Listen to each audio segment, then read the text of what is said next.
नमस्कार मित्रों। तो हम लोग पिछले पाठ में जो पढ़े हैं उसको आप लोग दोहरा लिए होंगे, ऐसा मैं आशा करता हूँ। तो आपसे कुछ पूछ लिया जाए। बताइए, वेददीप किसने लिखा? महिधर ने। काण्व संहिता के भाष्यकार कौन है? कुंडिन भवस्वामी गुहदेव छुर भट्ट भास्कर सायण। क्यों याद करना? गुहदेव छुर भट्ट भास्कर सायण है कि नहीं है? सायण ने किस क्रम से लिखा? सबसे पहले किस पर लिखा? संगीता, फिर ऋग्वेद, फिर जो है सामवेद। देख लेना भाई, मुझे तो अभी याद नहीं है। वैसे ऐसे लिखा होगा, और यही क्रम जो है उन्होंने ब्राह्मणों का भी रखा है जी। और वो जटा उटा वाला याद किए हैं? क्या क्रम रहता है? ये नहीं, जटा में क्या क्रम रहता है? हाँ, सबसे पहले पद पाठ है। हाँ, पद पाठ में क्या? पद अलग अलग एक एक रहता है। फिर उसके बाद क्रम है। क्रम में 1 2 फिर 2 3 फिर 3 4 हाँ, फिर 4 ठीक है। फिर ये हो गया क्रम पाठ। फिर क्रम जटा। जटा में क्या रहता है? 1 2 हाँ, 2 1 2 ठीक। 1 2 3 कहाँ रहता है? फिर 2 3 3 2 फिर 2 3। ठीक है चलो। फिर घन पाठ, शिखा पाठ रहता है ना? शिखा में 1 2 2 1 1 2 3। फिर 3 2 1 3 2 1 कहाँ रहता है इसमें? 2 3 फिर 3 2 2 3 4। चलो घन पाठ, हाँ, शिखा पाठ 1 2 हाँ 2 1 हाँ 1 2 3 3 2 1 फिर 1 2 3 फिर 2 3। फिर 2 3। भाई क्रम याद रखना है यार, ऐसे थोड़े चलेगा कुछ। बिल्कुल। अब मैं आपकी जगह याद करके आ जाऊं क्या? समझे कि नहीं समझे? जी सर। चलो, यत्न जहां पर अर्थवसात पाद व्यवस्था होती है उसे क्या कहते हैं? संगीता। अरे ऋक कहते हैं, साम कहते हैं, यजु कहते हैं, क्या कहते हैं उसको? ऋक कहते हैं। यत्र अर्थवसात पाद व्यवस्था, अर्थवसेन पाद व्यवस्था होती है जहां पर। अन्यथा अक्षरावसानो यजु। याद रहेगा। चलो, अध्वर्यु क्यों कहते हैं? अध्वरम युनक्ति अथवा अध्वरस्य नेता। और साकांक्षम पदजातम करके कोई एक लक्षण है, किसका है? यजु का है। यजु का है, साकांक्षम पदजातम करके है कोई। ध्यान रहना चाहिए भाई साहब। जी। नहीं रहेगा बिल्कुल। यजुर्वेद के अध्याय में जो वर्णन किया गया है वो याद किए हैं? हाँ। शिव संकल्प सूक्त कौन से में है? नहीं 34 में 1 से 6 34 में है भाई। ऐसे कैसे काम चलेगा प्रभु? ये तो मैं क्या कर रहा हूँ, 1 2 पूछ रहा हूँ। अब मैं आपकी बजाय तो याद करके नहीं आऊंगा। और वो राष्ट्रीय प्रार्थना किसमें है? 22वें अध्याय का 26वां शायद है। 22वें अध्याय में 22वें में है। 31वें में क्या है? 31वें में पुरुष सूक्त है। 30 में क्या है? 30 में कोई ऐसे पौरुष सूक्त या कुछ ऐसे मेध करके। हाँ, मेध ही है। कौन सा मेध है बताओ? अश्वमेध नहीं है। मेध। अरे वो 39वें में क्या है? 39वें प्रायश्चित्ताध्याय है कि नहीं है? अब मैं सब नहीं पूछूंगा, चलो आगे चलते हैं, क्योंकि अभी मुझे भी याद नहीं है, लेकिन आप लोग अपना देख लीजिएगा। चलो ठीक है जी। और पूछा जाए कुछ? कोई नहीं पूछेंगे, अभी आगे चलते हैं, अभी कोई दिक्कत नहीं। एक दिन क्या कर लेंगे? नहीं, हाँ पूछेंगे पर्याप्त मात्रा में। तो तैयार करके रखना है इसको, नहीं रखना है? तैयार करके रखना है कि नहीं? चलो आगे चलते हैं। तो अब क्या है? सामवेद संहिता को हम लोग देख रहे हैं अभी, ठीक है? सामवेद संहिता। तो देखो भाई, क्या है साम का अर्थ? क्या है? गीति युक्त मंत्र। गीतिषु सामाख्या लिख दिया है कि नहीं? गीतिषु सामाख्या स्पष्ट है कि नहीं है? चलो, उसके बाद जो है मैंने अब यहाँ पर ऋचाओं का जो है देखो, ऋग्वेद की ऋचाएं ही प्रायः सामवेद में है, लेकिन बस उनको क्या है यहाँ पर गान से योग कर दिया गया, माने वो गीति युक्त हैं, इसीलिए वो साम कह दी जाती हैं। ठीक है, अब यहाँ पर साम का अर्थ इन्होंने कई सारा बता दिया है। सा अम साम, सा या सा ऋचा, अवम माने गीति गान, नहीं समझे, सा माने ऋचा, तो अम माने गान, गीति गान, तो ऐसे करके जो है साम बन जाता है। अब उसके बाद जो है सा ऋचा पत्नी अम गान पुरुष, तो ये पत्नी पति का तुल्य है, पति पत्नी के समान माने समान है, तुल्य है ये संबंध ऋग्वेद और सामवेद का। तो ठीक है, या ऋक तत्साम ऋचेद्युढम साम इत्यादि ये व्युत्पत्तियां कुछ हैं, देख सकते हैं इनको। ठीक है, अच्छा लगे तो क्या कर सकते हैं, इनको याद कर लीजिए, और नहीं तो वही है विशिष्टा काचित गीति सामित्युच्यते मीमांसा सूत्र। ठीक है, अब इसमें जो है दार्शनिक और आध्यात्मिक स्वरूप इसमें हम देख ही चुके हैं। सामवेद उपासना का वेद है, यजुर्वेद का कथन है कि सामवेद प्राण तत्व है, कि क्या है, ये आपको ध्यान रखना है, ध्यान रहेगा, क्योंकि पहले भी आ चुका है साम प्राणम प्रपद्ये, ये आ चुका है पहले। हाँ, वायु का यजुर्वेद है। हाँ, वो क्या था उधर तत्व कौन सा था, हाँ, और अग्नि का ऋग्वेद है। मनस्तत्व यजुर्वेद का है। चलो, शरीर उसका ऋग का और प्राण तत्व सामवेद का। हाँ, अब उसका ऋग्वेद का क्या है मुझे भी याद नहीं आ रहा है। हाँ, माने साम प्राणम प्रपद्ये मतलब क्या है, सामवेद में प्राण तत्व का निरूपण किया गया है। ठीक है, सामवेद से प्राण शक्ति की वृद्धि होती है। ठीक है, चलिए उसके बाद जो है यहाँ पर यही बात लिखी गई है, सामवेद जो है वो सूर्य का प्रतिनिधि है, ध्यान रहेगा। आगे चलते हैं, अब यहाँ इन्होंने और व्युत्पत्ति कर दी है कि सूर्य हर जगह संभाव से विद्यमान है, तो समत्व के कारण जो है सूर्य के वेद को सामवेद कह देते हैं। ठीक है, क्योंकि नीचे देखो 5 नंबर टिप्पणी दी गई है, और ये आपका कथन कारण के रूप में आ सकता है, समझे कि नहीं। जैसे प्रश्न आ जाएगा कि सामवेद सूर्य का प्रतिनिधि है, क्यों है भाई, क्योंकि सूर्य हर जगह समान रूप से विद्यमान रहता है, इसलिए सूर्य ही सामवेद है, समझे कि नहीं।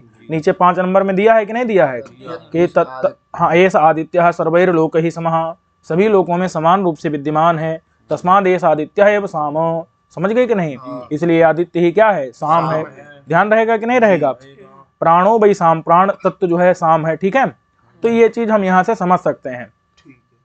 चलो, उसके बाद जो है सामवेद क्या है, द्युलोक है, यहाँ कुछ ये वर्णन कर दिया है, ध्यान रखना है। सामवेद क्या है, द्युलोक है। ऋग्वेद ऋचाया मंत्र पृथ्वीलोक है, समझ गए कि नहीं। ऋग्वेद क्या है, पृथ्वीलोक है, और सामवेद द्युलोक है। ठीक है, ध्यान रहेगा कि नहीं। सामवेद में क्या शिक्षाएं मिल रही हैं, ये हमको पता है, ध्यान क्यों रखना है, क्योंकि कथन कारण के रूप में पूछा भी जा सकता है। तो समत्व की भावना, समझ गए कि नहीं। उसके बाद समन्वय की भावना, यहाँ पर ऋक और साम का समन्वय द्युलोक और पृथ्वीलोक का समन्वय है। पति पत्नी का एकीकरण अभी पीछे बताया था ना। उसके बाद साम प्राण है, तो प्राण शक्ति का उद्बोधन करने के लिए सामवेद की उपयोगिता है। ठीक है, अब ये सामवेद का बहुत सा महत्व इन्होंने बता दिया है, एक बार आप क्या कर सकते हैं, इसको पढ़ लीजिएगा। ठीक है, तो ये अपने आप पढ़ने वाली बात है। अच्छा, वेदों में भगवान ने अपने आप को क्या बताया है, सामवेद के रूप में, समझे कि नहीं। तो ये जो है महत्व है, समझ गए कि नहीं। अच्छा, इसके बाद जो है इनको पढ़ेंगे ना, तो थोड़ा सा क्या होगा, संस्कार बनेगा। तो इससे संबंधित कुछ अगर ऐसा प्रश्न आ जाता है जो माने जो रटने से नहीं हुआ हल होने वाला है, जो कथन कारण जैसा है, तो बुद्धि से हल होने वाला है, तो वो क्या कर सकते हैं, आप हल कर सकते हैं, समझे कि नहीं समझे। चलो, उसके बाद है सामवेद का स्वरूप, तो ये आपको रटने वाली बात है, इसमें बुद्धि लगाने को मतलब ही नहीं है। 2 भाग हैं, पूर्वार्चिक और उत्तरार्चिक। आर्चिक का मतलब क्या है, ऋचाओं का संकलन। कहाँ की ऋचाएं हैं, ऋग्वेद वाली, उठा के इधर ही संकलन कर दिया उनका, समझ गए कि नहीं। पूर्वार्चिक में क्या है, 4 कांड हैं, आग्नेय, ऐन्द्र, पवमान और आरण्य। ठीक है, तो इनको क्या करिएगा, याद कर लीजिएगा। ठीक है, वैसे मैं मेरी बात बताऊं तो मुझे पता नहीं, मैंने इनको याद किया था, लेकिन मैं परीक्षा तक भूल गया था। लेकिन आपको क्या करना है, नहीं भूलना है, क्योंकि पूछने को पूछ ही सकता है, समझ गए कि नहीं। उसके बाद जो है इन्होंने बता दिया है कि पूर्वार्चिक में कितने अध्याय हैं भाई, 6 अध्याय हैं। अध्यायों के खंड कर दिए गए हैं, और खंडों को दस्ती नाम दिया गया है। दस्ती माने 10 ऋचाएं। ठीक है, लेकिन दस्ती माने 10 ही लेना है, ऐसी बात कहीं ज्यादा कम भी हो सकते हैं। पहला अध्याय क्या है, आग्नेय कांड है। 2 से 4 तक ऐन्द्र कांड है। 5वां जो है पवमान है, और 6ठा क्या है, समझ गए कि नहीं, ध्यान रहेगा। पहला क्या है, आग्नेय, 2 से 4 तक ऐन्द्र, 5वां पवमान और आरण्य कांड। ठीक है, इसी में जो है महानामनी आर्चिक है परिशिष्ट के रूप में। ठीक है, कोई नहीं, आगे देखते हैं। परिशिष्ट मतलब होता है जो मूल ग्रंथ में ना हो, अंतिम में उसको खील के रूप में, परिशिष्ट के रूप में जोड़ दिया जाता है, समझे कि नहीं। जैसे हरिवंश पुराण क्या है, खिल पुराण बोल देते हैं, महाभारत का परिशिष्ट, हाँ परिशिष्ट अंश करके, ठीक है। चलो अब यहाँ पर इन्होंने और तालिका बना दी है तो रटने में थोड़ी आसानी हो जाएगी। आग्नेय कांड विषय क्या है इसका, अग्नि देवता। ऐन्द्र का क्या होगा, इंद्र देवता। पवमान में सोम देवता, अवारण्य में इंद्र अग्नि सोम, महानामनी में इंद्र, ठीक है। इसमें अध्याय भी बता दिया। आग्नेय क्या है, पहला ऐन्द्र 2 से 4, और पवमान कांड 5वां, आरण्य 6ठा, और महानामनी आर्चिक जो है वो क्या है, उसमें 10 मंत्र वाला वो परिशिष्ट है, ठीक है। यहाँ पर खंड भी इन्होंने आगे बता दिए, मंत्र बता दिए हैं, इतना तो ध्यान करने की जरूरत नहीं है। पूर्वार्चिक मंत्र संख्या कितनी है, 650, याद रहेगी कि नहीं।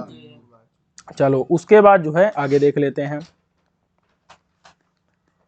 अच्छा, अध्याय 1 से 5 तक की ऋचाओं को ग्राम गान कहते हैं। क्या कहते हैं, 1 से 5 तक की ऋचाओं को ग्राम गान। मतलब क्या होता है, इनका गान गाया जाता था। और छठा अध्याय क्या, आरण्य कांड, इसका मतलब इनका गान कहाँ होता था, जंगल में, नाम से स्पष्ट हो गया। लेकिन ध्यान रखना है कि आरण्य कांड छठा जो है उससे पहले के जितने भी कांड है वो क्या है, ग्राम गान है, समझ गए कि नहीं। चलो उसके बाद जो है उत्तरार्चिक देख लेते हैं। इसमें कितने अध्याय हैं, प्रपाठक कितने हैं, मंत्रों की संख्या 1225। उत्तरार्चिक में सूक्त कितने हैं, 400, ठीक है। उसके बाद ध्यान करने की जरूरत नहीं। अब मंत्र संख्या विचार देखो तो पूर्वार्चिक में कितने हैं, 650, उत्तरार्चिक में कितने हैं, 1225। ध्यान रहेंगे मंत्र संख्या टोटल कितनी हो गई, 1875, ठीक है। देखो संख्या याद करना थोड़ा कठिन भी है लेकिन की जा सकती है, समझे कि नहीं। कर देंगे ना, यजुर्वेद में इतना है तो सामवेद में 75, 100 कम कर दो, ऐसे करके ध्यान रख सकते हैं तो भी कोई समस्या नहीं। अब देखो सामवेद में केवल 104 मंत्र क्या है, नए हैं। नए का मतलब वो जो कहीं अन्यत्र प्राप्त नहीं होते हैं, समझ गए कि नहीं। ऋग्वेद से उठा लिए हैं कितने, 1771, समझ गए कि नहीं। और ऋग्वेद जो 1771 उठाए उनमें 267 मंत्र क्या है, पुनरुक्त है, मतलब 2 बार बोल दिए हैं। 104 जो नए मंत्र हैं उनमें 5 पुनरुक्त हैं। 5 मंत्रों माने 5 को क्या किया गया है, 2 बार बोला गया है, समझे कि नहीं। तो पुनरुक्त मंत्र 272 हैं, समझ गए कि नहीं। लेकिन हमको क्या नहीं करना, इनको याद करने की जरूरत नहीं है। आपको अच्छा लगे तो आप याद कर सकते हैं, समझ गए कि नहीं। कुल मंत्र संख्या कितनी है, 1875 है ना भाई, 1875 और क्या 650 और 1225 कितना हो गया, 1875 हो गया, समझे कि नहीं समझे। तो इतना जो है आपको ध्यान रखना है, ठीक है। अब ये अधिकांश मंत्र कहाँ से लिए गए हैं, ऋग्वेद से लिए गए हैं। वो भी मंत्र मंडल जो है 8वें 9वें से लिए गए हैं। ऋग्वेद में 9वें मंडल से 645, 8वें से 450 ले लिए गए, समझे कि नहीं। तो लगभग तो पता चला आधे से ज्यादा दूसरे से उठा लिए, समझे कि नहीं समझे। अब देखो यहाँ पर क्या करना है, शतपथ ब्राह्मण में, शतपथ सामवेद के अक्षरों की गणना। और अक्षर की गणना कैसे बताई जाती है, छंद के माध्यम से। अक्षर की गणना हम कैसे बताते हैं, ये बात हम आपको बता चुके हैं कि नहीं। अष्टाध्याय में अक्षर बताएंगे, कैसे बताएंगे, क्या कहेंगे हम, 1100 नहीं 1000, 1000 अनुष्टुप हैं। 1000 अनुष्टुप माने 32,000 अक्षर। लघु सिद्धांत में बताएंगे कितने, बताएंगे 1500 अनुष्टुप हैं। 1500 अनुष्टुप माने 48,000 हो गए कि नहीं, हो गया, समझे कि नहीं समझे। अष्टौ बृहति सहस्राणी किसमें बताया था, अष्टाध्याय में नहीं, पीछे ऋग्वेद में बताया था। जिसमें हो तो देख लेना, पीछे 2,88,000 किया था ना उसका गुणा करके, यजुर्वेद का था भाई, है। चलो आगे चलो। सामवेद में कितने हैं, 4000 बृहति छंद हैं। वो बृहति में 36 होते हैं, तो 36 चक्कू 144, तो हो गए कितने, 1,44,000 हो गए, समझे कि नहीं। चलो उसके बाद जो है, तो इसका मतलब ये जो है यजुर्वेद से आधा हो जाएगा। यजुर्वेद में ही किया था ना गणना, अष्टौ बृहति सहस्राणी, वो 288 था, 144 है, तो आधा है उसका, समझे कि नहीं। चलो अब आते हैं सामवेद की स्वतंत्र सत्ता। तो ये कुछ लोग जो है मानते हैं कि ऋग्वेद से ही उठा करके गा करके प्रस्तुत कर दिया गया, तो ये कोई अलग वेद नया नहीं है। तो ऐसी बात नहीं है, समझ गए कि नहीं। ये जो है भ्रांत धारणा है, समझ गए कि नहीं। चलो अब कोई नहीं, ये देखो नीचे श्लोक भी दे दिया है, चत्वारि बृहति सहस्राणी करके, वो जो है शतपथ का, समझे कि नहीं। चलो अब ये जो मत है, इस मत को आप लोग क्या करिएगा, अपने आप पढ़ लीजिएगा। बस इतना ही ध्यान रखना है कि ये ऋग्वेद की से लिया गया है, तो इसलिए ऐसा नहीं कि ये कोई नया नहीं है, इसमें भी नवीनता है, समझे कि नहीं। हाँ चलो, इसके अलावा क्या कर सकते हैं, आप अपने आप इसको पढ़ लीजिएगा। आगे देखते हैं। अब आते हैं सामवेद की शाखाओं पर। याद रखना। याद रखने वाली चीजें मैं आपको बता दे रहा हूँ, कुछ आप अपने आप स्वाध्याय भी करना पड़ता है, समझे कि नहीं। तो एक बार किताब का स्वाध्याय कर जाइएगा। तो सहस्त्रवर्त्मा सामवेदा कहा है, ऐसे ही सहस्त्राध्वा सामवेदा भी कहा गया है, ठीक है। इससे लगता ऐसा है कि सामवेद की 1000 शाखाएं, लेकिन ऐसा है नहीं, क्योंकि वर्तमा और जो है अध्वा का मतलब शाखा नहीं होता है, इसका मतलब मार्ग होता है। और मार्ग का मतलब होता है कि हम लक्ष्य की ओर जाते हैं ना, तो जिस तरीके से, जिस विधि से हम जाते हैं, जिस तरीके से, वो सब क्या कहा जाता है, मार्ग कहा जाता है। तो वैसे विधि, तरीका, समझे कि नहीं, उपाय। तो वैसे यहाँ पर भी गान के जो क्या है, उपाय हैं, तरीके हैं, विधियां हैं, वो 1000 है यहाँ पर, समझ गए कि नहीं। तो इसलिए यहाँ पर वर्तमान का अर्थ क्या नहीं लेना है, शाखा नहीं लेकर के, लेकिन फिर भी लोग लेते हैं, तो हम क्या करेंगे, कुछ नहीं कर सकते। पतंजलि जी ने कितनी शाखाएं बताई, 1000, समझ गए कि नहीं। आगे चलो, लेकिन आपको ध्यान रखना है, समझे कि नहीं समझे। उसके बाद जो है फिर यहाँ पर कई बातें इन्होंने की हैं, तो इनको छोड़ दीजिए। हाँ, अब यहाँ पर जो है 13 इन्होंने लिख दी हैं, राणायन, राणायनी, साट्य, मुग्रे, अब ये व्यास, भागुरी, इन सबको आपको याद करने को जरूरत नहीं। आगे चलते हैं, ठीक है। तो इसमें जो है क्या है, यहाँ 13 शाखाओं में आजकल केवल 3 शाखाएं ही उपलब्ध हैं, वही 3 शाखाएं आपको याद रखनी है, ठीक है। जिसमें कौथुमी हो गई, राणायनी और जैमिनी है। कौथुमीय शाखा जो है हर जगह प्रचलित है, ठीक है। अब ये यहाँ पर इन्होंने कई बातें बता दी, कौथुमी राणायनी में कोई भेद नहीं है, वही मंत्र है, क्रम भी वही है, गणना पद्धति में अंतर है। तो आपको भी ध्यान रखना है, ये कोई बात नहीं कि जो है कौथुमीय शाखा का विभाजन अध्याय खंड मंत्र में है, और राणायनी का विभाजन प्रपाठक, अर्ध प्रपाठक, दशती और मंत्र में है, ठीक है। थोड़ा बहुत आगे अंतर पड़ जाता है, पाठ भेद है, उच्चारण भेद है। जैमिनी में हाउ कहते हैं, इसमें जो है हाबू कहते हैं। राई है, उसमें जो है राई बोल देते हैं, नहीं समझे।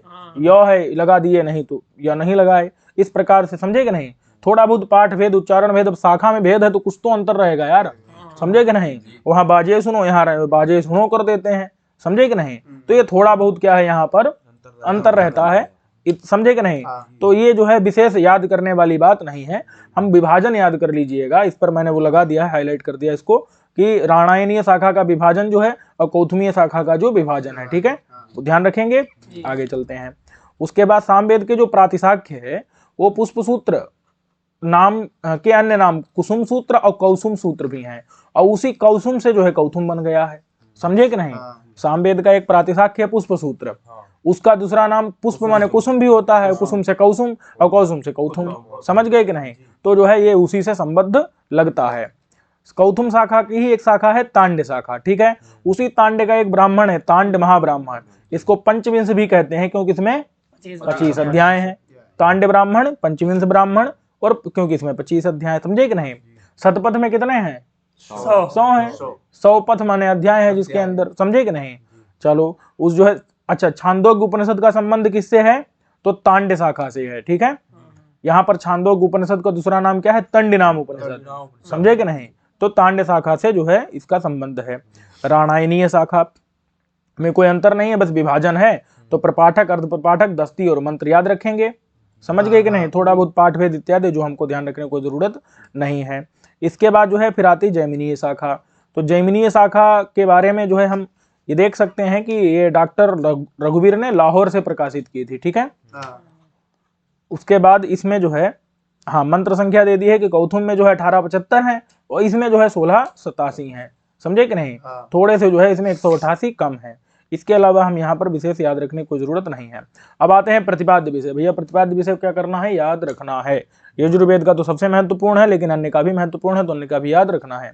तो सामवेद का भी देख लेते हैं कि प्रतिपाद्य मुख्य रूप से इसमें उपासना है, कोई बात नहीं। इसमें मुख्य रूप से अग्नि, इंद्र और सोम से संबंधित है, इतना ध्यान रखिए, कोई दिक्कत नहीं। आगे चलते हैं। अब पूर्वार्चिक से देखिए, पूर्वार्चिक से तो इसमें अग्नि, इंद्र, पवमान, सोम से संबंधित मंत्र है।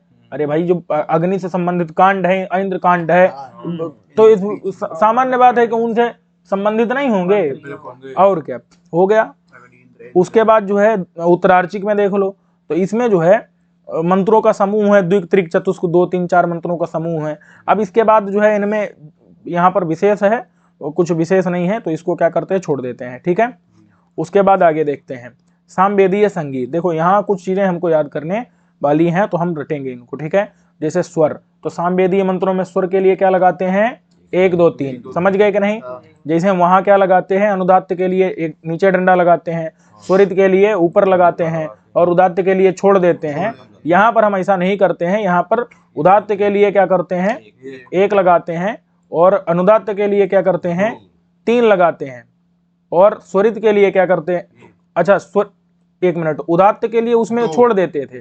एक मिनट, मैं शायद गलत बोल दिया हूँ। देखिए अनुदात्त, जैसे क है, क को अनुदात्त करना है नीचे लगा देंगे, क को स्वरित करना है ऊपर लगा देंगे, और उदात्त क है तो उसको छोड़ देंगे। यहाँ क्या करेंगे, अगर उदात्त करना है क को तो क के ऊपर 1 लिख देंगे, अगर क्या करना है हमको स्वरित करना है क को तो क के ऊपर 2 लिख देंगे, अनुदात्त करना है तो क्या करेंगे 3 लिख देंगे। ऐसे यहाँ पर किया जाता है, ठीक है। ऋग्वेद में ऋचाओं में उदात्त पर कोई चिन्ह नहीं होता है, सामवेद उस पर 1 लगा होगा, समझे कि नहीं, समझ गए कि नहीं। वही जो है मैं बता दिया हूँ, स्वरित में जो है ऊपर खड़ी लकीर होती है, यहाँ 2 होगा। ऋग्वेद में अनुदात्त में वर्ण के नीचे 3 होती है, सामवेद में उसको ऊपर लिखा होगा 3 संख्या, समझे कि नहीं। चलो, तो ये उसके बाद इन्होंने कुछ नियम लिख दिए हैं, उनको ध्यान करने की कोई जरूरत नहीं है, वो एक श्रुति इत्यादि के नियम है तो उनको छोड़ दीजिए, ठीक है। अच्छा, उसके बाद क्या कह रहे हैं, वही है, कुछ प्रचय होते हैं, प्रचय में जो है छोड़ दिया जाता है, उनका एक श्रुति में उच्चारण करते हैं, तो ये अलग विषय है, इतना ध्यान करने की जरूरत नहीं है, ठीक है। अच्छा, उसके बाद जो है ये कुछ संकेत हैं, उदात्त अनुदात्त स्वरित, तो उदात्त के लिए उ, अनुदात्त के लिए आ, स्वरित के लिए स्व, प्रचय प्र षड्ज इत्यादि हैं, ये आपको पता ही होंगे, इनको भी ध्यान करिए। अब जैसे क्या ऋग्वेद के अनुसार यहाँ पर जो है पाठ इन्होंने दे भी दिया है, यहाँ देखिए दे दिया है, क्या अग्न आया ही बीतये। अब यहाँ पर जो है ऋग्वेद में क्या रहेगा, अ में कोई स्वर नहीं लगाया, ठीक है। हाँ 3 यहाँ, हाँ यहाँ 3 में क्या है, यहाँ पर नहीं 3, देखो यहाँ भाई 3 में अनुदात्त होना चाहिए ना, तो अनुदात्त में उसके नीचे लग जाएगा आया ही, आ में उदात्त है तो कुछ नहीं रहेगा, ठीक है। उसके बाद क्या है, या में जो है स्वरित है। अब यहाँ देखो नीचे सामवेद के अनुसार उसमें उदात्त में क्या लगा दिया 2, अनुदात्त में क्या लगा दिया 3, आ जो है उदात्त है, हाँ देखो यहाँ 1 मिनट, आ उदात्त है ना, 2 जो है स्वरित था ना, ये स्वरित था तो स्वरित का चिन्ह होना चाहिए, फिर ऊपर लगा तो है आ के ऊपर लगा है, आपकी पुस्तक में लगा है, आपके में लगा नहीं लगा दिख रहा है, ये वाला है, ये वाला है जो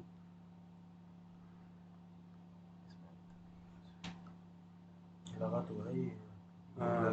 यहाँ पर नीचे संख्या स्वरित नहीं यहाँ में भी नहीं लगा, लेकिन लिखा तो है। नहीं, ये जो भाजी है ना, ये वाले, ये तो ठीक है, ये जो है ये सामवेद की है, सामवेद की, ये तो ऋग्वेद की ही लगा हुआ है। हाँ मैं वही कह रहा हूँ, ऋग्वेद का जो लगा हुआ है ना, इसमें ऊपर नहीं लगाया है इन्होंने, यही है, कोई नहीं, वो अपने आप हम समझ करके लगा सकते हैं ना। यहाँ से देखो 1 मिनट,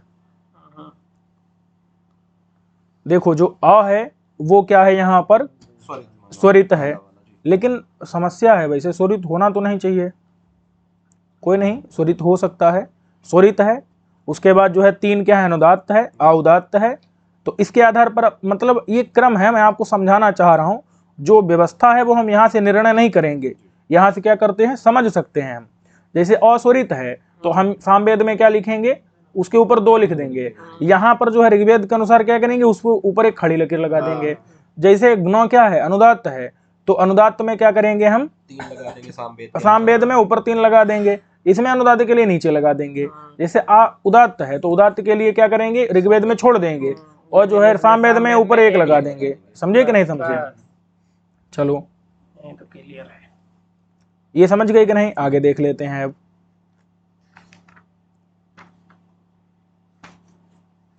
हाँ अब आते हैं जो है, हाँ अब देखो ये कुछ चीजें आपको ध्यान रखनी है, जैसे ग्राम तान इत्यादि, तो ये आपको याद रखना है कि स्वर कितने होते हैं 7, ग्राम 3 है, मूर्छना 21 है, तान 49 है, ठीक है। 7 स्वर कौन कौन से हैं, तो ये आपको पता ही है, षड्ज ऋषभ गांधार मध्यम पंचम धैवत और निषाद, ठीक है। ग्राम 3 है, मंद्र मध्य और तीव्र। मंद्र माने क्या होता है, निम्न नीचा, मध्य मध्यम तीव्र उच्च, ठीक है।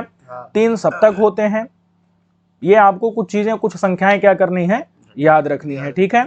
3 सप्तकों को ही क्या कहा गया है, 3 ग्राम कहा गया है, ठीक है। मूर्छनाएं कितनी होती हैं 21, 7 स्वर और 3 ग्रामों को जो है गुणा कर देते हैं तो 21 प्रकार की मूर्छना होती है, ठीक है। तो अब जो है इसमें भी जो है स्वर, अच्छा ठीक है, तान कितने होते हैं 49। इसमें 7 स्वर को 7 स्वर से गुणा करें 49 हो जाएंगे। ठीक है, माने परस्पर मिश्रण के द्वारा ये 49 प्रकार के तान हो जाते हैं और 21 प्रकार की मूर्छनाएं हो जाती हैं। ठीक है, यहाँ नारदीय शिक्षा का एक श्लोक दे दिया है, सप्तस्वराः त्रयोग्रामाः मूर्छनास्तु एकविंशतिः। समझ आ रहा है कि नहीं? 7 स्वर 3 ग्राम, मूर्छना 21 और ताना 49। ये जो है स्वर मंडल है। ठीक है, इसके विषय में विशेष ज्ञान जो है कोई संगीत वाला बता देगा। आगे चलते हैं। अब यहाँ पर जो है सामवेदी इन्होंने कुछ अंक वंक दे दिए हैं, इनको देखने की जरूरत नहीं है। साम विकार, साम विकार देख लीजिए।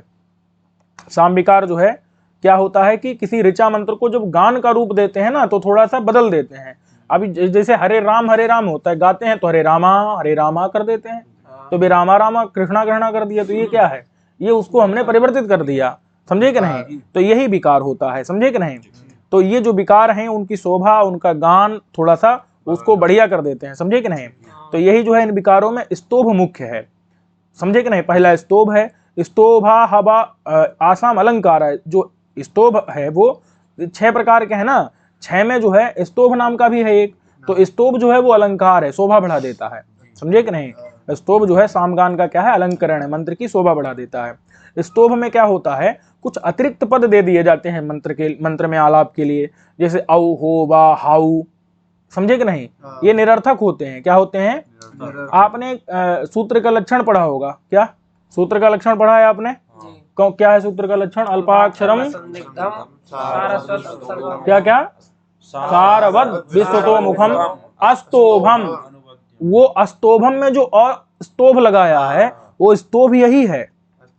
अस्तोभ, अ मतलब नहीं, अस्तोभ।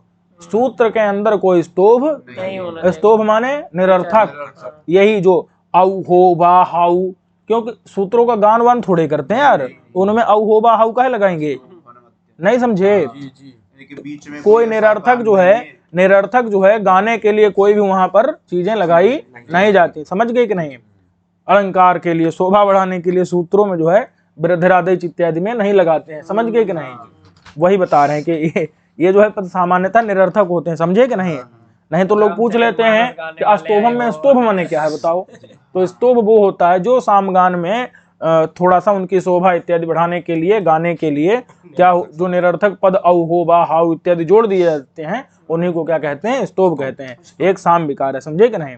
वो स्तोभ भी भिन्न भिन्न हो जाते हैं शाखा भेद से। कौथमी वाले हाउ राई जोड़ देते हैं, राणानीय वाले जो है हाबू राई जोड़ते हैं। नहीं समझे?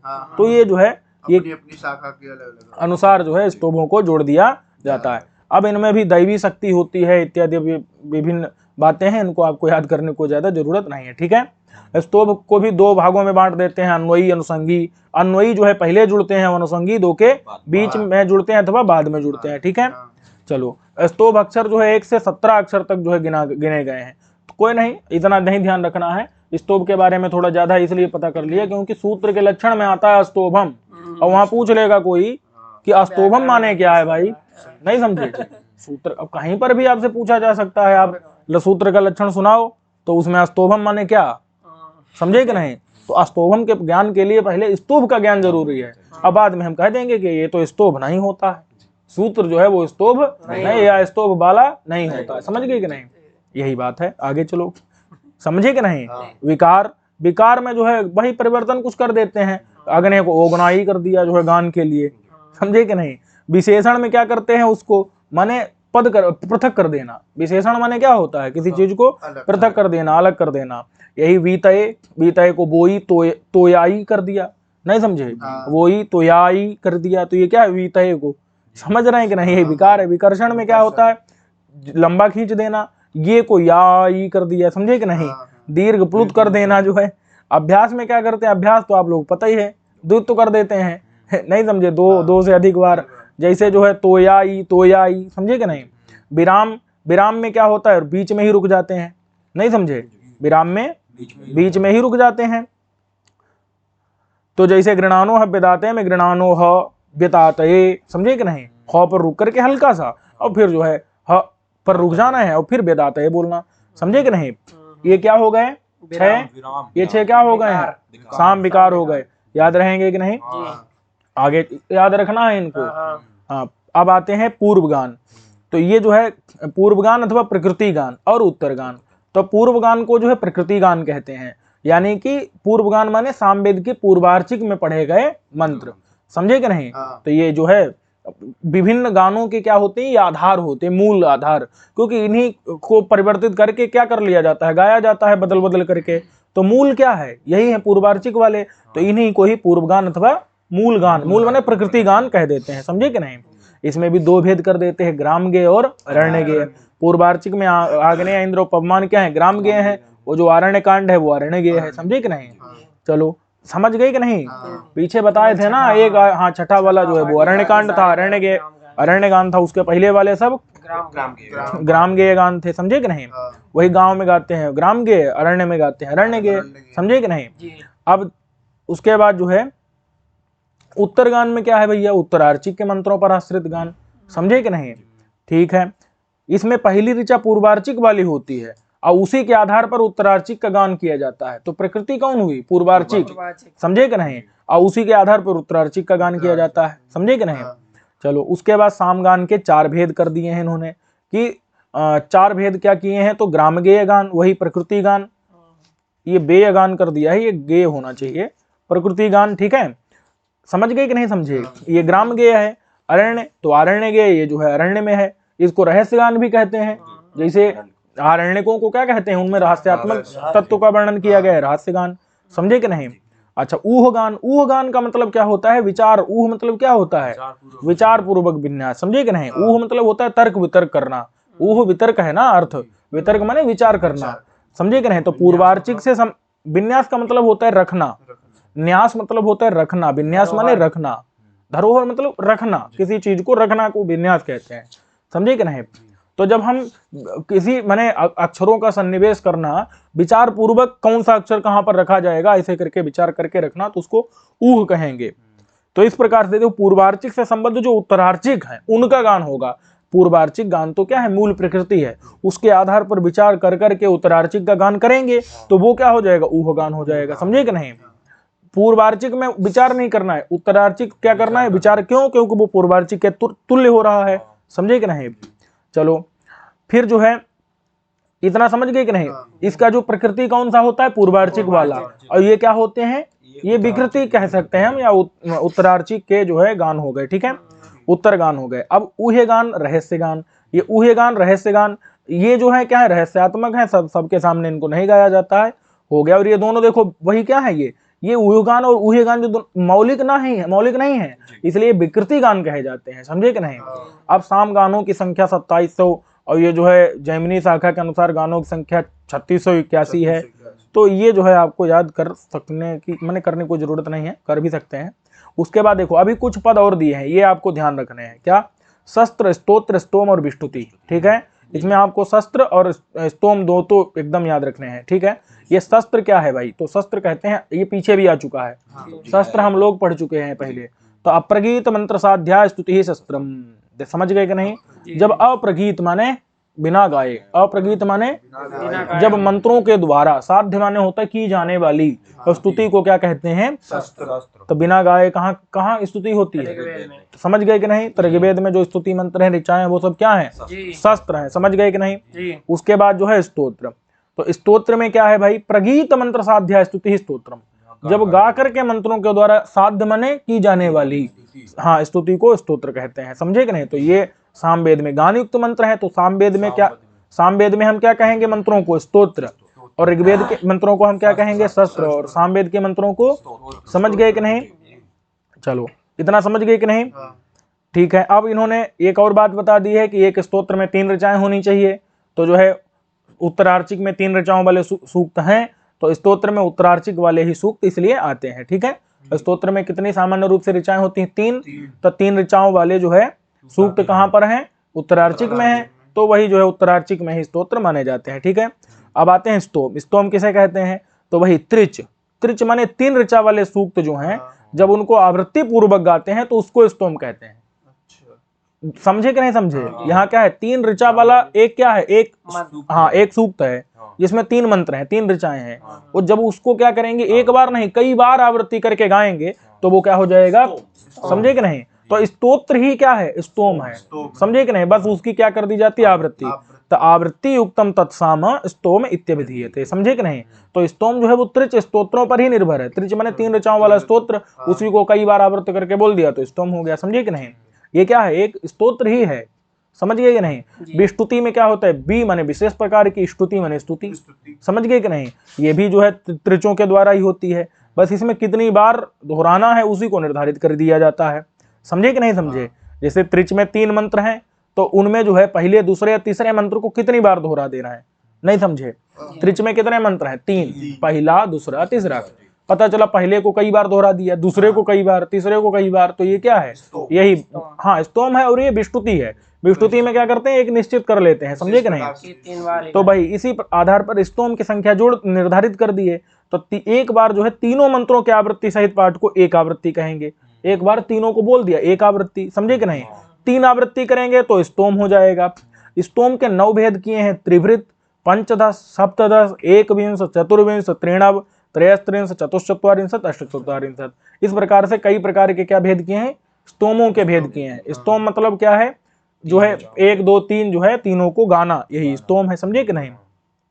अब यहाँ पर जो है अभिप्राय इन्होंने बढ़िया से बता दिया है। 3 विस्तुतियों में जो है क्या होता है, त्रिच के मंत्र कितनी बार बोले गए। अब वहां पर जो है ये हमको इतना ज्यादा पढ़ने की जरूरत नहीं है, आगे चलते हैं, अब इसको छोड़ देते हैं। कुछ सामान्य समझ आ गया कि नहीं आ गया। तो सामान्य रूप से विस्तुति, स्तोम, स्तोत्र, ये पदों का अर्थ हमको पता चल गया। तो अब अगर कारण कार्य में कुछ पूछेगा तो हमको ध्यान आ जाएगा कि ये विस्तुति क्यों कहते हैं, स्तोम क्यों कहते हैं, समझे कि नहीं। तो स्तोम की अगर गलत व्याख्या दे रहा है तो ध्यान आ जाएगा हमको। हम पता चला शस्त्र वाली व्याख्या कहाँ लगा दे, स्तोत्र में लगा दे, जो है समझे कि नहीं। शस्त्र वाली व्याख्या कहाँ लगा दे, स्तोत्र में क्या होता है, प्रगीत मंत्र साध्या, और शस्त्र क्या होता है, अप्रगीत मंत्र साध्या, समझे कि नहीं। अब पता चला शस्त्र की व्याख्या कर दे जो है प्रगीत मंत्र साध्य के बजाय प्रगीत मंत्र साध्य, तो क्या होगा, गलत होगा कि नहीं। तो वो हमको ध्यान रहना चाहिए, समझे कि नहीं। चलो अब आते हैं सामगान। तो सामगान जो है इसको हम लोग छोड़ देते हैं। ये सामगान की 5 भक्तियां याद करना है, क्या 5 भक्तियां जो है वो हमको याद करनी है। 5 भक्ति माने 5 विभाग, ठीक है। तो सामगान की 5 भक्तियां, 5 विभाग क्या हैं, तो प्रस्ताव, उद्गीत, प्रतिहार, उपद्रव और निधन, ठीक है, ध्यान रहेगा। अच्छा, इन 5 में हिंकार और ओंकार को जोड़ देते हैं तो कितनी हो जाती है, टोटल 7। हिंकार नाम की भक्ति, ओंकार नाम की भक्ति। देखो भक्ति माने क्या होता है, पहले तो ये समझ लो आप। भक्ति माने क्या होता है, अवयव। क्या होता है, भक्ति माने क्या होता है, अवयव। कुछ जोड़ देना ही क्या है, भक्ति है, समझे कि नहीं। जैसे आपका हाथ क्या है, आपकी भक्ति है। भक्ति माने क्या होता है, अवयव। समझ गए इतने कि नहीं। जैसे समुदाय भक्तोत्सव, कई जगह प्रयोग भाष्यकार ने कहा समुदाय भक्तोत्सव नो सहते अवयव सिगंधताम विहंतु, माने वो समुदाय का भक्त माने अवयव हुआ है, समझ गए कि नहीं। समुदाय का भक्त माने अवयव। तो भक्त मतलब क्या होता है, अवयव। तो भक्ति माने किसी का अवयव हो जाना ही भक्ति कहलाता है। भक्ति माने लक्षणा भी होता है, भक्ति माने लक्षणा भी होता है, भक्ति माने किसी का अवयव हो जाना भी भक्ति होता है, समझ गए कि नहीं। भाक्त माने लाक्षणिक, और भाक्त माने किसी के से संयुक्त हो गया, उसको भी भाक्त कहेंगे, समझे कि नहीं। कोई नहीं, आगे चलते हैं। तो जैसे हिंकार है, हिंकार और ओंकार जब ये जोड़ देंगे तो ये 2 और भक्ति बढ़ गई, 2 अवयव और बढ़ गए तो ये 7 हो गए, समझे कि नहीं। चलो अब इसमें जो है हिंकार को पहले जोड़ा था प्रस्ताव से, और ओंकार को उद्गीत से पहले जोड़ा जाता है, नहीं समझे। अरे प्रस्ताव, उद्गीत, प्रतिहार, उपद्रव और निधन 5 क्या है, भक्तियां हैं। तो ये जो 5 भक्तियां हैं इनमें जो हिंकार है वो किससे पहले जोड़ते हैं, और उद्गीत से पहले ओंकार को जोड़ते हैं। वही लिखा है, आगे लिख भी दिया है, सप्तवा अथवा 7 हैं। हिंकारा प्रस्तावात पूर्वः उद्गीता तो ओंकारा, नहीं समझे। हिंकार प्रस्ताव से पहले, उद्गीत ओंकार से पहले जोड़ देते हैं। 5 भक्तियां कौन सी याद रहेंगी, प्रस्ताव, उद्गीत, प्रतिहार, उपद्रव और निधन। हिंकार ओंकार जोड़ देते हैं तो मंत्र का गान ऋतुज करते हैं। कौन कौन से ऋतुज होते हैं, तो प्रस्तोता, उद्गाता, प्रतिहर्ता। कौन कौन होते हैं, और प्रतिहर्ता। कितने, ये 3 हो गए कि नहीं। यही 3 क्या करते हैं, यहाँ मंत्रों का गान करते हैं। जैसे एक मंत्र हो गया कौन सा, अग्न आया ही बीते गणानो हव्यदाते निहोता सत्सी बरसी, ठीक है, ये मंत्र हो गया। अब इसको जो है गान करना है, ठीक है। तो सबसे पहले एक गायक रहेगा प्रस्तोता, क्या रहेगा, क्या गाएगा। अब हाँ, अब देखो प्रस्तोता भक्ति को गाएगा, प्रस्ताव को, तो वो क्या करेगा, ओगनाई बोलेगा। क्या बोलेगा, हुम जोड़ दिया। देखो अभी आया था, हिंकार को पहले जोड़ देते हैं कि नहीं, प्रस्ताव के पहले क्या जोड़ देते हैं, हिंकार। प्रस्ताव क्या हो गया, जैसे ओगनाई, मंत्रकांश प्रस्ताव, इसको कौन गाया, प्रस्तोता। अच्छा, प्रस्ताव में प्र उपसर्ग पूर्वक स्तु धातु है, उसी से प्रस्ताव बनता है। और प्रा उपसर्ग पूर्वक स्तु धातु से क्या बनता है? प्रस्तोता बनता है। समझे कि नहीं? तो प्रस्ताव को कौन गाएगा? प्रस्तोता। उद्गीत जो है उद उपसर्ग पूर्वक गा धातु से बनता है, गई गान अर्थ में। और उद्गाता भी उद पूर्वक गई धातु से बनता है। प्रतिहार जो है वो ह्री से बनता है और प्रतिहर्ता भी उसी से बनता है। तो 3 तो याद रखना बहुत सरल है। उपद्रव जो है वो उद्गाता गाता है। ठीक है, चलो अब देखो क्या है कि भक्ति देखते हैं। प्रस्ताव भक्ति में ओगनाई आ गया। ओगनाई के आगे अभी पीछे बोला था हिंकार जोड़ देते हैं, वो हिंकार माने हुम जोड़ देते हैं, तो यहाँ जोड़ दिया गया है। ठीक है, तो हुम जोड़ देंगे तो ये 7 हो जाएंगी फिर टोटल। अच्छा, प्रस्ताव भक्ति में क्या आ गया? ओगनाई आ गया। ओगनाई आ गया कि नहीं? उद्गीत जो है उसमें, अच्छा उद्गीत के पहले क्या जोड़ते हैं? अभी बोला था ओम जोड़ते हैं, तो ये 1 जुड़ गई, तो 1 2 तो ये अलग हो गई। समझे कि नहीं? और ओगनाई 1 हो गई। आया ही बीतये गृणानो हव्य दातये, ये दूसरी हो गई। उसके बाद प्रतिहार जो है प्रतिहर्ता गाएगा प्रतिहार को। प्रतिहार कहा क्या हो गई? निहोता सत्सी बर्रिसी ओम। समझे कि नहीं? ये इसने गा दिया, ये तीसरी हो गई। उपद्रव को गाएगा उद्गाता, निहोता सत्सी ब। समझे कि नहीं? ये चौथी हो गई। निधन को गाएंगे तीनों मिलकर के। अब ये जो है ब और फिर ऋषि ओम, ये 5वीं हो गई। तो 1 2 3 4 5 इधर हो गई, और पीछे जो उधर जो है जोड़ दिया था ना प्रस्ताव उद्गीत के पहले। समझे कि नहीं?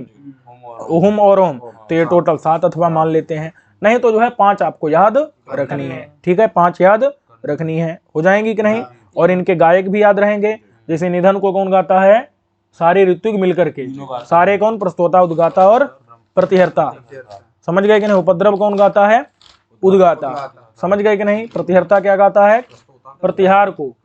प्रतिहार को प्रतिहर्ता गाता है, उद्गीत को उद्गाता। उद्गीत में कौन आता है? तो आया ही बीते गृणानो हव्य दाता इत्यादि आ गया ये। और ओम पहले लगा दिया था, ओम अलग हो गया उससे। समझे कि नहीं समझे? ओम को अलग मानो, अगर तो नहीं मानोगे तो फिर वो 5 ही रहेंगी, अलग मानोगे तो 7 हो जाएंगी। समझे कि नहीं? चलो, अब उसके बाद जो है प्रतिहार वाला जो अंश रहता है उसके 2 भाग होंगे। उसका एक का नाम उपद्रव है और एक रहेगा जो है निधन। नहीं समझे? अरे प्रतिहार वाला अगले पेज में, प्रतिहार वाले अंश के 2 भाग होते हैं, उपद्रव और निधन। उपद्रव को उद्गाता गाता है, निधन को सारे मिलकर के गाते हैं। समझ गए कि नहीं? मंत्र में पहले हुम लगा देते हैं, ये छठा है। और जो है उद्गीत में मंत्र में पहले ओम लगा देते हैं, 7वीं भक्ति है। समझे कि नहीं? उसके बाद ये पर्वों का भी विभाग किए हैं कि भक्ति मंत्रांश के भी छोटे छोटे विभाग कर दिए गए हैं। जैसे बर्हिसी को 2 भाग में बांट दिया था, वो पहले जोड़ दिया था और ऋषि ये अलग में जोड़ दिया था। इसी को पर्व कहते हैं। पर्व में क्या होता है जो है तो और तोड़ देते हैं उसको। समझे कि नहीं?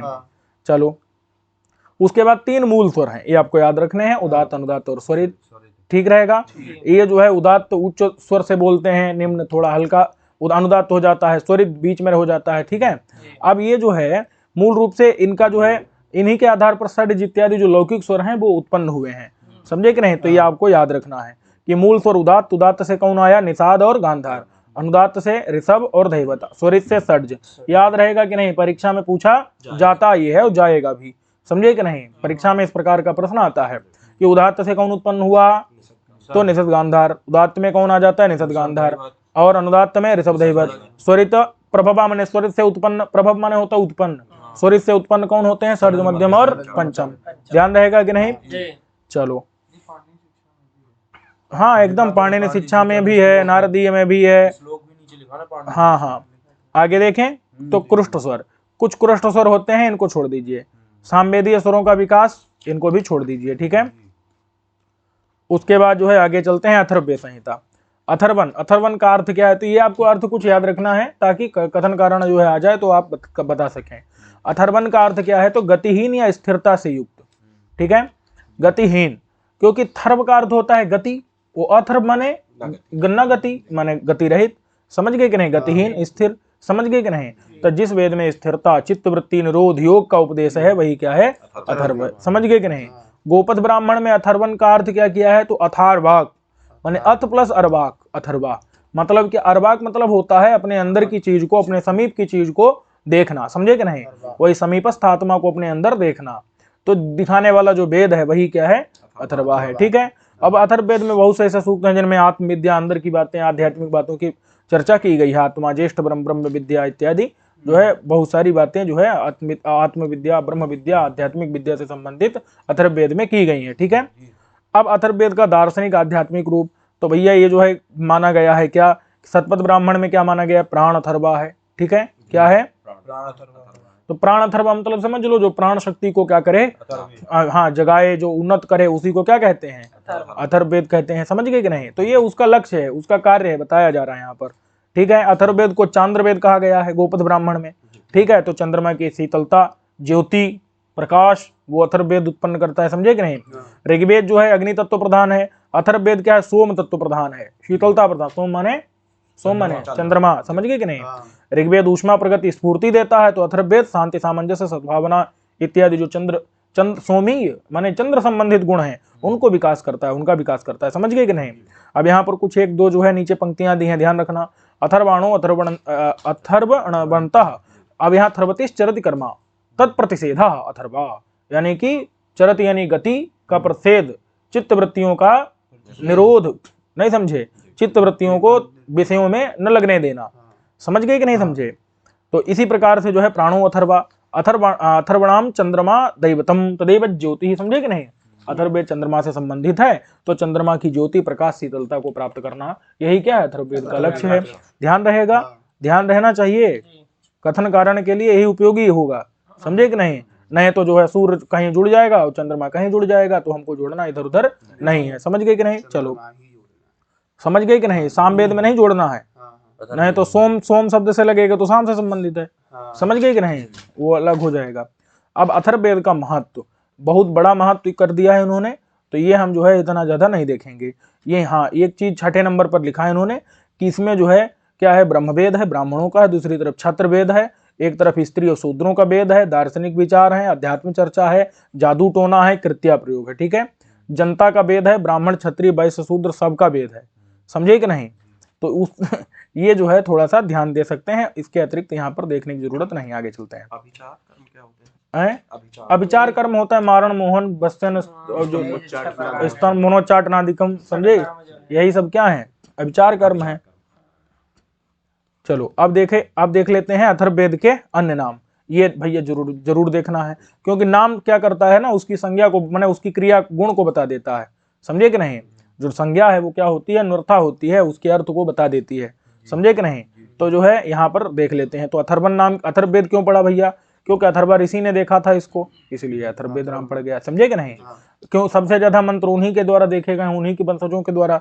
1772 आंगिरस वेद क्यों कहते हैं? क्योंकि अंगिरा ऋषि ने देखा था, तो भैया अंगिरस वेद कहते हैं। और दोनों को मिला देंगे तो अथर्वांगिरस वेद कहते हैं, कोई समस्या ही नहीं है। समझे कि नहीं? आगे चलो। ब्रह्मवेद क्यों कहते हैं? क्योंकि ब्रह्म विद्या का वर्णन किया गया है। वैसे ब्रह्म ऋषि के द्वारा भी देखा गया है, तो भी ब्रह्मवेद बन जाएगा। भृगु वेद, भृगु और अंगिरा के द्वारा। क्षत्रवेद, क्षत्रियों का जो है कर्तव्य यहाँ पर विशेष रूप से वर्णित है, क्षत्रवेद। भैषज्य वेद, आयुर्वेद, चिकित्सा, औषधि इत्यादि, तो भैषज्य वेद इसलिए हो जाएगा। समझे कि नहीं? छंदोवेद क्यों कहते हैं? छंदोवेद क्यों कहते हैं? तो भैषज्य वेद, वो आप तो उपवेद बता रहे थे, तो इसीलिए उपवेद में तो कहीं था नहीं। कोई नहीं, जोड़ना इसको फिर। हाँ, भैषज्य वेद जो है ये हो जाएगा। स्पष्ट है? अथर्ववेद में जो छंदोवेद क्यों कहते हैं? क्योंकि अथर्ववेद, ऋग्वेद और यजुर्वेद में इसको छंदोवेद कहा गया, छंद प्रधान है इसमें, छंदोवेद हो गया। महीवेद क्यों कहते हैं? क्योंकि इसमें मही सूक्त है, मही माने पृथ्वी, भूमि सूक्त है, तो इसलिए जो है महीवेद भी कह देते हैं नाम, उसी सूक्त के नाम पर नाम डाल दिया। समझे कि नहीं? अथर्ववेद की शाखाएं तो नवधा अथर्वणो वेदा। स्पष्ट है? कितनी शाखाएं हो गई? सायण ने भी अपनी अथर्ववेद भाष्य भूमिका में कितनी बताई? प्रपंच, हृदय, उच्चारण भी उन्हें भी कितनी बताई? तो कोई दिक्कत ही नहीं। सायण ने नाम लिखे हैं, कौन कौन से हैं भाई? पैपला, तौद, मौद, सौनकीय, जल, जलद, ब्रह्मवद, देवदर्श, चारण वैद। ठीक है, इनमें भी जो है यही नाम है, अथर्वण, परिशिष्ट, उच्चारण व्यूह में। कोई दिक्कत ही नहीं है, नाम याद कर लेना है। क्या नाम याद कर नहीं हो जाएंगे? नाम रट लेना एकदम। दो शाखाएं आजकल मिलती हैं, कौन कौन सी? सैनकीय और पैपलाद। सौनकीय जो है वो वही प्रचलित है, अथर्ववेद संहिता। इसको हम ध्यान रखेंगे, 20 कांड है, 730 सूक्त है और 59-87 क्या है? मंत्र हो गए। ठीक है, सबसे बड़े 3 कांड हैं, इनको ध्यान भी कर सकते हैं, 20वां, 6ठा और 19। वैसे इतना ज्यादा याद करने की जरूरत नहीं है। सबसे बड़े 3 कांड हैं, जिसमें ये कह दो 20 कांड सबसे बड़ा है और 17वां सबसे छोटा है। ठीक है, बस इससे ज्यादा इसमें जरूरत नहीं। आगे चलो। पैपलाद, पैपलाद जो है पैपलाद संहिता है, शारदा लिपि में प्राप्त हुई थी पांडुलिपि इसकी। तो ब्लूमफील्ड ने बताओ शारदा लिपि पढ़ करके और इसको बढ़िया अंग्रेजी अनुवाद के साथ में प्रकाशित कर दिया। ध्यान रखना चाहिए कि नहीं। ब्लूमफील्ड ने इसको जो है अंग्रेजी अनुवाद के साथ में इसको प्रकाशित कर दिया। बाद में और जो है इधर वाले भी जागृत हुए, उन्होंने भी करवा लिया होगा, फिर उसको अंग्रेजी वाले को पढ़ के रघुवीर ने भी कर दिया। ठीक है, चलो इसके बाद इसमें देखने की जरूरत नहीं है। अथर्ववेद के 5 उपवेद हैं, याद रखना है। सर्प वेद है, सर्प नाम से ही समझ में आ रहा है, सर्प से संबंधित है, सर्प चिकित्सा इत्यादि। पिशाच वेद है, पिशाचों से संबंधित हो गया। असुर वेद है, यातुधान, यातु माने जादू टोना, और यातुधान कहा गया है ना राक्षसों को, यातुधान सब मारी, समझे कि नहीं। चलो इतिहास वेद, हाँ जातुधान, वही यातुधान है। तो इसमें जो है राजवंशों का परिचय इतिहास में है, समझे कि नहीं। पुराण वेद, पुराण में जो है पुराण ग्रंथ आ जाते हैं, पुराणों में जो चीजें हैं वो यहाँ पर भी आ जाती हैं, समझे कि नहीं। हो गया इसमें, लेकिन नाम याद रखना है भाई, नाम याद रखना है। उसके बाद जो है और भी इन्होंने सतपथ ब्राह्मण में भी 5 उपवेद के नाम दिए। क्या? सर्प विद्या, देवजन विद्या, देवजन विद्या माने राक्षस वेद, माया वेद, माया माने असुर जादू विद्या टोना, इतिहास, इतिहास समुद्र विज्ञान, पुराण में जो है पुराण और जंतु आ जाता है। ठीक है, माया वेद में ही जो है शिल्प विज्ञान भी बाद में आ जाता है, समझे कि नहीं। इनमें इतिहास पुराण अभी जो है मिल रहे हैं और नहीं मिलते हैं अभी, समझे कि नहीं। ठीक है, अब अथर्ववेद का संकलन वैशिष्ट, संकलन वैशिष्ट में जो है हमको पढ़ने की विशेष जरूरत नहीं है, आगे चलते हैं। अब जो है अथर्ववेद का प्रतिपाद्य विषय, तो ये प्रतिपाद्य विषय हमको ध्यान रख लेना चाहिए। ठीक है, अब जो है इसमें कांड 1 में देखते हैं, यहाँ से सीधे पहले कांड में क्या है, विविध रोगों की निवृत्ति, पासमोचन, रक्षण मतलब राक्षसों का नाश करना, सर्व माने सुख की प्राप्ति इत्यादि, समझे कि नहीं। पासमोचन समझे, जो बंधन है हाँ, उसके बाद रक्षोनाशन माने राक्षसों का नाश, सर्म प्राप्ति यानी कि सुख की प्राप्ति। कांड 2, दूसरे कांड में देख लेते हैं। तो रोगनाशन स्पष्ट है कि नहीं, शत्रु और कृमि, कृमि माने कीड़े मकोड़े, और दीर्घ आयुष्य की प्राप्ति। कांड 3 में शत्रु सेना को सम्मोहित करना, राजा का निर्वाचन, शाला निर्माण, कृषि एवं पशुपालन, समझे कि नहीं। ब्रह्म विद्या, विषनाशन, ये 4थे कांड में हो जाएगा। ठीक है, तो ये समझ आ गया। राज्याभिषेक, वृष्टि, पापमोचन, ब्रह्मोदन का निर्माण। ठीक है, ये हो गया, ध्यान कर लेना इनको कुछ को। कांड 5 में ब्रह्म विद्या, कृत्या परिहार। कृत्या पता है क्या होता है? कृत्या भी जो है हाँ, कृत्या जाती है और मार के चली जाती है, लेकिन अगर ना मार पाए तो उल्टा आके मार देती है। ऐसे कृष्ण जी के ऊपर किसी ने छोड़ा था कृत्या को, वो फिर लौट के आई और उसी को मार दिया। कोई नहीं, ब्रह्मोदन तो भगवान ही जाने क्या है ये। ओदन माने तो चावल, और ब्रह्म से संबंधित चावल कौन से हुए पता नहीं, हो सकता है कुछ हो। हाँ, अब दुष्स्वप्न नाशन, अन्न समृद्धि। ठीक है, कांड 6 में। आत्मा का वर्णन 7वें में है। 8वें में प्रतिसर मणि, विराट ब्रह्म। 9वें में है मधु विद्या, पंचौदन, यहाँ देखो 5 ओदन आ गया। पंचौदन अज, अज माने तो कुछ और ही होता है। अतिथि सत्कार, गाय का महत्व, यक्ष्मा का नाशन, रोग इत्यादि। 10वें भी कृत्या निवारण है, ब्रह्म विद्या, वर्ण मणि का वर्णन। ठीक है, 11वें में ब्रह्मोदन, ब्रह्मोदन कई जगह आ रहा है, रुद्र ब्रह्मचर्य सूक्त। 12वें में पृथ्वी सूक्त, भूमि का महत्व। 13वें में अध्यात्म वर्णन। 14वें में विवाह संस्कार। ठीक है, तो इनको क्या कर सकते हैं आप, याद कर सकते हैं 20 कांडों को। क्या क्या है इसमें जो है, ब्रात्य विद्या 15वें में, और जो है 16वें में दुख मोचन। देखो ब्रात्य ब्रह्म, ब्रात्य क्या होता है, जो यज्ञोपवीत जिसका समय हाँ नहीं किया जाता है उसको ब्रात्य कहते हैं। 17वें में जो है अभ्युदय के लिए प्रार्थना, सम्मोहन। 18वें में है पितृमेध। 19वें में यज्ञ नक्षत्रों के नाम, विविध मणियां, छंद, राष्ट्र का वर्णन, हिरण्य धारण, सुरक्षा, रात्रि, काम, काल इत्यादि सब। 20वें में सोमयाग, इंद्र स्तुति, कुंताप सूक्त। ठीक है, तो ये जो है आप क्या कर सकते हैं, इनके विषय को ध्यान रख सकते हैं। ठीक है, अब आता है वेद त्रयी और वेद चतुष्टयी। तो कुछ लोग इसके आधार पर कहते हैं वेद त्रयी के आधार पर 3 ही वेद पहले रचे गए, बाद में 4था वेद रचा गया। ठीक है, लेकिन ये बात जो है मुझे ठीक नहीं लगती है। आगे चलते हैं, वो जो है 3 त्रयी से जो है 4था ले लेना है अपने आप ही। अब ये इन्होंने यातुधान नहीं आया था, वो उसका था ना, उपवेद था ना। अरे असुरवेद था ना उपवेद। असुर माने क्या, यातुधान, यातु माने जादू टोना, और क्या माने इसके अंदर पढ़ना है क्या, नहीं उसके उपवेदों में है जादू टोना, मूल वेद में नहीं लिखा होगा। और ये कृत्या वृत्या सब क्या है बताओ पहले, ये जादू टोना नहीं है तो क्या है, नहीं समझे। और क्या कृत्या वृत्या ये सब क्या है, ये सब जो है वही सब है। सम्मोहन क्या है, शत्रु सेना को सम्मोहन क्या है, ये जादू है ना, और क्या, इससे बड़ा जादू क्या है, समझे। बंगाली जादू नहीं है। आगे चलो बंगाली जादू। चलो भाई अब आगे देखते हैं। तो अथर्ववेद तो तीनों में ही आ जाता है, उससे जो है पृथक नहीं है, इसीलिए वेदत्रयी पहले कह दिया गया, ये नहीं है कि चौथा वाला बाद में लिखा गया, ठीक है। अब अथर्ववेद संक्षिप्त वैदिक विश्वकोश, इसमें बहुत सारी चीजों का वर्णन किया है, दार्शनिक है, राजनीतिक है, और जो है ये सामाजिक वर्णन, आर्थिक, आयुर्वेद, शिक्षा एवं विज्ञान, बहुत सारी चीजें हैं, सब देखो दे दिया यहाँ, सूक्त की संख्या भी दे दी है, अब यहाँ देख लेना जादू टोना जो भी कुछ हो।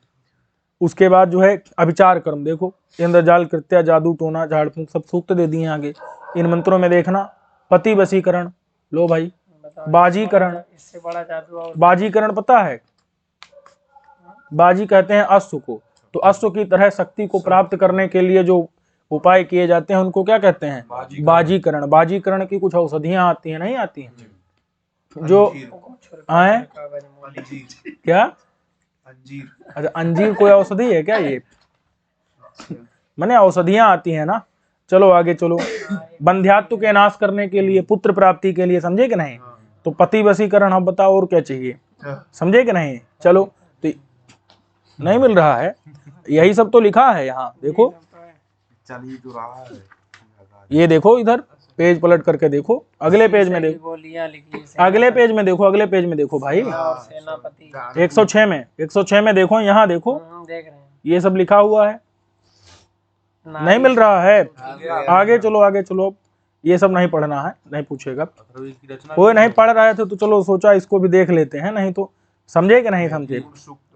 चलो अब तुलना उलना दी है इन्होंने, इतना ज्यादा जो है पढ़ने की कोई जरूरत नहीं। आगे चलो, अथर्ववेद के महत्वपूर्ण सूक्त, देखो ये पढ़ना है भाई, महत्वपूर्ण इन्होंने लिख दिया है तो वो परीक्षा के लिए भी हो गए। महत्वपूर्ण सूक्त समझ गए कि नहीं, यहाँ कुछ ही है तो कुछ देख लेना है। पृथ्वी सूक्त लगा हुआ भैया, पढ़ना है तो देखो यहाँ पृथ्वी सूक्त को ही भूमि सूक्त, माही सूक्त कह सकते हैं, इसीलिए माही वेद नाम पड़ गया इसका। मातृभूमि का इतना सशक्त वर्णन कहीं भी नहीं मिलता जितना यहाँ पर है। 63 मंत्रों में है, पृथ्वी को माता के रूप में प्रस्तुत किया गया है। पृथ्वी को रत्नों की खान, पालक, रक्षक, समग्र ऐश्वर्य देने वाली बताया है, ठीक है। देशवासियों के लिए कहा गया है कि देश की रक्षा के लिए बलिदान दे दें अपना। पृथ्वी भाषा भेद, धर्म भेद, विचार भेद होने पर भी मानव मात्र को एक परिवार में जो है पालती है, समझे कि नहीं। इतने भेद होने पर भी पृथ्वी किसी के साथ भेदभाव नहीं करती। पृथ्वी के आधारभूत तत्व याद रखने, सत्य, रित, दीक्षा, ये उसका जो है सत्यम, बृहद्रितम, उग्रम, दीक्षा, तपो, ब्रह्म यज्ञ पृथ्वी धारयंती, समझे कि नहीं। पृथ्वी सूक्त का जो है पहले मंत्र हो गया। पूछा जाएगा कहाँ का ये, तो तुरंत बताना है पृथ्वी सूक्त का, समझे कि नहीं। चलो तो सत्य, रित, दीक्षा, तप, ब्रह्म और यज्ञ, ये सब क्या करते हैं, ये जो है पृथ्वी को धारण करते हैं, समझे कि नहीं। माता भूमि पुत्रो हम पृथिव्या, सुना होगा आपने बहुत बार। भयम तुभ्यम बलिहृता श्याम, हम तुम्हारे लिए बलिदान दे दें अपना, समझे कि नहीं। चलो वही नान जन्म विवृति बहुधा विवाचसम नाना धर्माणम पृथ्वी यथोकुसम, माने विभिन्न प्रकार के लोगों को पृथ्वी धारण करती है, लेकिन कोई भेदभाव किसी के साथ उसका पालन पोषण करने में नहीं करती, ठीक है। ब्रह्मचर्य सूक्त हो गया है, तो ये जो है ध्यान देना है इसमें थोड़ा सा। ये जो है अथर्ववेद में 11.5 पर है, ठीक है। 26 मंत्रों में ब्रह्मचर्य का वर्णन किया है। उसके बाद क्या है भाई, काल सूक्त है, तो काल सूक्त को देख लेना है, ठीक है। काल के महत्व को बताया है। उसके बाद जो है विवाह सूक्त है, 14वां कांड विवाह सूक्त है इसमें, ठीक है। विवाह इसमें 2 सूक्त हैं, 139 मंत्र हैं, विवाह संबंधित विधियों को वर्णन किया गया है, ठीक है। उसके बाद जो है ब्रात्य सूक्त है। ब्रात्य क्या बताए थे अभी, मतलब यज्ञोपवीत जिनका समय से नहीं होता है तो उसके संबंध में यहाँ पर वर्णन कर दिया। मधु विद्या सूक्त है, ठीक है।